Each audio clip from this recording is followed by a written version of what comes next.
Hai Sobat Roll Chess, apa kabar? Semoga kalian sehat dan sukses selalu dimanapun kalian berada. Terima kasih ya sudah klik video ini. Teman-teman, saya akan membahas dari permainan antara Wei Yi, Grandmaster dari Cina, melawan Gukesh Dommaraju dari India. Teman-teman, seperti yang kalian ketahui, kita akan membahas dari turnamen Tata Steel Master yang diadakan di Belanda. Dan dari 13 babak yang udah berlangsung, ada 4 pemain yang memiliki poin yang sama, yaitu dengan 8,5 poin. Siapa aja mereka? Itu ada Wei Yi, kemudian ada Gukesh Dommaraju, ada Anish Giri, dan kemudian ada Nodirbek Abdusattorov. Nah, untuk menentukan pemenang dari turnamen Tata Steel ini, mereka diadulah berempat dengan sistem catur kilat. Dan akhirnya menemui final, yaitu antara Wei Yi melawan Gukesh Dommaraju. Jadi kita akan bahas partai yang menentukan juara turnamen Tata Steel tahun ini. Yap, sebelum itu teman-teman, seperti biasa aku minta tolong untuk kalian tekan tombol like-nya dulu karena itu gratis. Jangan lupa di subscribe dan jangan lupa nyalakan lonceng notifikasi supaya kalian gak pernah terlambat dari konten terupdate RL Chess. Yap, teman-teman, Wei Yi memulai dengan langkah kuda ke petak F3. Ya, pembukaan Reti opening. Pembukaan Reti, ya. Yang pertama kali memainkannya adalah Richard Reti. Hitam menjawab dengan langkah D5, kemudian putih E3, hitam kuda F6, putih mainkan langkah C4. Hitam menjawab dengan langkah E6. Nah, karena posisinya udah berubah nih teman-teman, biasanya kan Reti mainnya pakai G3 ya, kemudian gajahnya Fianchetto ke petak G2. Nah, ini nanti kalau saya bilang Fianchetto disalahin lagi nih. Ya, gajahnya ke petak G2 harusnya. Nah, di sini yang dimainkan oleh Wei Yi E3. Kemudian dari jawaban Gukesh menjadikan posisinya berubah menjadi pembukaan Inggris dengan variasi Agincourt. Nah, kemudian ternyata Wei Yi lebih memilih gajah Fianchetto ke petak B2. B3 dimainkan, hitam gajah D6, putih gajah B2, hitam kuda C6, putih pukul pion D5, hitam pukul balik dan putih G3. Wah, jadi juga gajah Fianchetto ke petak G2 ya. Artinya akan ada 2 gajah yang sangat bahaya yang dilakukan oleh putih ya. Kemudian hitam lakukan rokade pendek, putih gajah G2, hitam menteri E7. Nah, kalau di sini dilihat ya, kita bisa lihat bahwa Gukesh menjawabnya dengan cara posisional yang bagus juga, yaitu dengan sepertinya sih berupaya untuk mengontrol petak center nih antara petak E4 dan E5, D4 dan D5. Seperti kita ketahui ini adalah petak sentrum ya. Siapa yang menguasai petak ini dianggap menguasai permainan. Langkah ke-9 putih lanjutkan dengan jalan rokade pendek. Oh iya, ini formatnya 3 menit plus 2 detik ya teman-teman. Jadi kalian bisa lihat waktunya cepet ya. Seperti yang aku bilang di awal, catur kilat. Hitam kuda ke petak E5, kemudian putih lanjutkan dengan memukul kuda, terjadi pertukaran sampai habis, kemudian menteri pukul gajah di petak E5, mengancam benteng, putih mainkan kuda C3. Hitam menjawab dengan langkah C6, putih B4. Hitam H5, putih H3.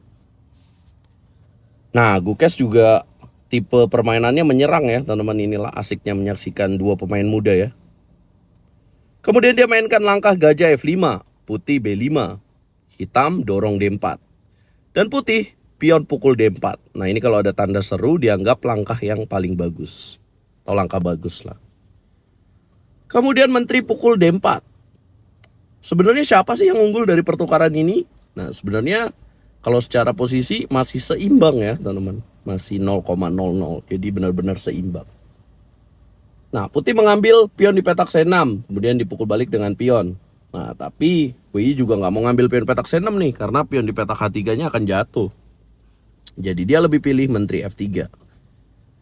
Hitam gajah E6, diancam gajah nggak mau dia. Kemudian putih mainkan menteri E3. Nah, padahal kalau kita pikir sekilas, Gukesh kalau ngambil pion di petak D2, kenapa sih nggak mau? Padahal kan dapat kuda juga ya kalau kita makan gitu, istilahnya berpikir ya. Menteri makan gajah F5, kemudian menteri makan kuda, padahal dia unggul 1 pion ya. Tapi percuma aja guys, karena putih akan mainkan benteng A ke petak C1. Kemudian kalau dia menteri D2, putih akan benteng makan C6. Ini bahaya. Kalau dia menteri makan A2, abis gini ya, ini bahaya banget. Benteng makan kuda, kemudian akan dilanjutkan seperti ini. Kalau dimakan lagi, ya hancur ya secara posisi. Dan kemudian bahaya juga ada gajah 4 datang di sini.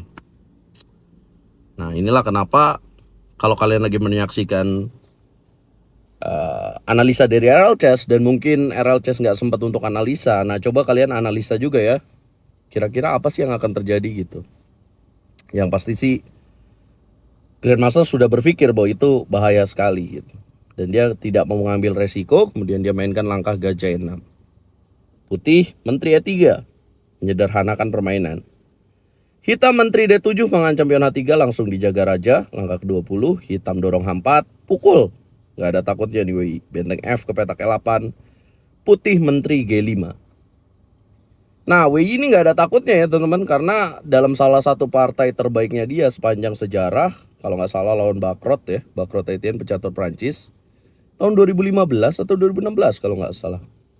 Itu gamenya menjadi game terbaik pilihan FIDE kalau tidak salah. Karena dia juga permainannya sangat brutal sebenarnya. Cuman karena dia jarang ikut turnamen, namanya agak tenggelam aja gitu. Padahal ini salah satu dulunya saya idolakan untuk jadi salah satu pemain top dunia juga gitu. Yang ya bisa mendobrak papan atas lah. Menteri G5 dimainkan, hitam menteri D6, putih menteri G3, hitam benteng A ke petak D8 dan putih menjaga pion di petak D2. Hitam gajah C4, dibantuin malah benteng G1. Kemudian hitam kuda A5 dipaksa tukar menteri, pukul balik dan gajah F3. Hitam kuda F6, putih benteng G5, hitam raja F8. Oh ya, sekarang putih memiliki 5 pion ya, hitam 4 pion. Walaupun tumpuk sih pion di jalur H-nya, tapi tetap dianggap unggul lah. Hitam raja F8, putih benteng C5, hitam gajah D5, kuda pukul gajah, kuda pukul kuda, dan putih D4. Nah sekarang ruginya buat hitam ya pionnya ini lemah nih ya. Sementara putih udah gak ada kelemahan. Paling double pawn aja nih. Hitam benteng F6, putih benteng D3. Hitam kuda B4, putih benteng B3. Hitam kuda D5, putih mendorong H5. Hitam G6, wah dibantuin dong. Hilang pionnya dan sekarang unggul 1 pion bersih. Raja G3 dimainkan. Kemudian hitam kuda E7, putih gajah E4. Dan disinilah ya, karena waktunya tinggal berapa detik, mulai kesalahan dilakukan oleh Gukes dengan benteng D6. Putih benteng C4 melewatkan kemenangan yang seharusnya di sini benteng F3 ya. Kemudian apabila raja ke petak G7, benteng E5. Apabila pukul pion di petak D4, maka gajah C6 akan terjadi pin dari gajah dari benteng mengancam benteng. Ya, karena waktunya tinggal sedikit juga, jadi taktis saja benteng C4, benteng ED8, benteng BB4. Ya, kalau waktunya tinggal sedikit, paling gampang emang taktis saja. Raja F7, putih raja F3, hitam raja F6, putih raja E3. Dianggap langkah yang salah. Kemudian hitam, benteng D8 ke petak D7 itu langkah yang salah juga. Waktu sih di sini teman-teman yang jadi masalah ya. Harusnya di sini jalan apa buat hitam? Ya harusnya di sini hitam mainkan langkah benteng H8 dong. Ya dia akan bisa mengambil pion di petak A3. Ya, putih mainkan langkah raja E3, kemudian hitam benteng D8 D7, putih benteng B8, hitam benteng E6, putih raja D3, hitam balik lagi, kemudian putih mainkan benteng F8 skak, raja G7, benteng B8, raja F6 ya cari remis, raja C3. Oh ya, mereka udah main sekali ya teman-teman ya. Jadi ini game penentunya. Di game pertama mereka remis. Benteng E6, kemudian F3 dimainkan, hitam kuda D5, balik lagi. Kecepatan tadi. Mana ya? Ya, di sini. Raja B3, kuda E7, kemudian H4. Hitam kuda F5 salah juga. Harusnya di sini dia mainkan langkah. Ya, kuda F5 emang langkah terbaik ya. Raja C3, kuda D6, gajah C6, kemudian benteng C7. Nah, di sini nih serunya nih. Dapat lagi 1 pion, unggul 2 pion, benteng C5, kemudian benteng E3 skak. Raja D2, benteng A3, dan disinilah kecerdikan dari WI ya, menjaga pionnya. Gajah D5, menjaga pion A2. Kemudian benteng D7, benteng C6, benteng A5. Kemudian gajah petak B3, raja E7. Benteng G8, raja F6, benteng E8, gak bisa dimakan pakai kuda, tujuan benteng E6. Dan kemudian blunder lagi. Blunder amatir dilakukan oleh Gukes Domaraju. Aduh, ngomong aja gak nyucus nih. Ya, benteng E8, kemudian raja F5, blunder amatir ya teman-teman. Kalian bisa lihat apa hukuman yang tepat untuk WI di sini. Boom, gajah 6, ya menyerah.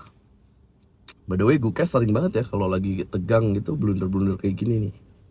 mengingatkan kita waktu dia blunder lawan Nodirbek di Olimpiade China ya, yang membuat dia ini juga sedih juga. Nah, ini terjadi lagi. Ya, dan berkat kemenangan ini WI akhirnya menjadi juara. Dan peringkat satunya WI, peringkat duanya Gukes Dumaraju, peringkat tiganya Anis Giri. Dan Nodirbek menjadi peringkat keempat. Dengan poin yang sama nih, 8,5 poin. Teman-teman, ini ketat banget ya. By the way, kemanakah Ding Liren? Ya, di bawah ini lah guys. Coba berikan komentar kalian, Ding Liren hanya bermain remis melawan Jo Enjun guys.